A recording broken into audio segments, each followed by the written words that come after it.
बघूयात पुढची बातमी। सोमनाथाच्या मंदिरावरती पंतप्रधान नरेंद्र मोदी यांनी एक विशेष लेख लिहिलाय।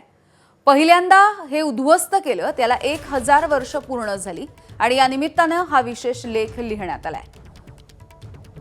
उद्ध्वस्त करण्याचे अनेक वेळेला प्रयत्न होऊनही हे मंदिर गौरवानं उभं आहे। गजनीचं आक्रमण आस्था आणि सभ्यतेचं प्रतीक नष्ट करणारं होतं असंही त्यांनी म्हटलंय।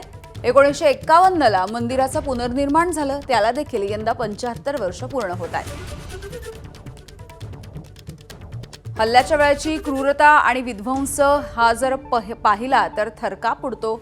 सोमनाथाची गाथा ही विध्वंसाची नाहीये, तर ही 1000 वर्षांच्या स्वाभिमानाची आहे असंही आपल्या लेखामध्ये मोदींनी म्हटलंय।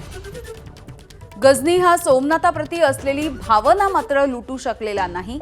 सोमनाथ मंदिर हे संपवण्याचा प्रयत्न करणारे संपतात याचं प्रतीक आहे असंही उल्लेख मोदींनी आपल्या लेखात केलाय।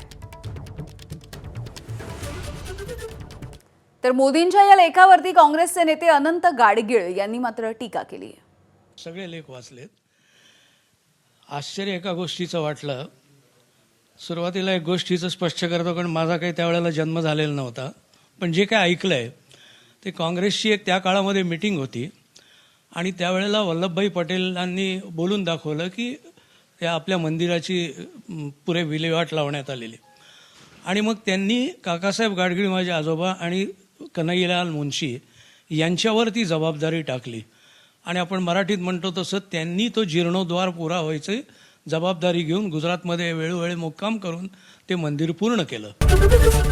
एबीपी माझा, उघडा डोळे बघा नीट।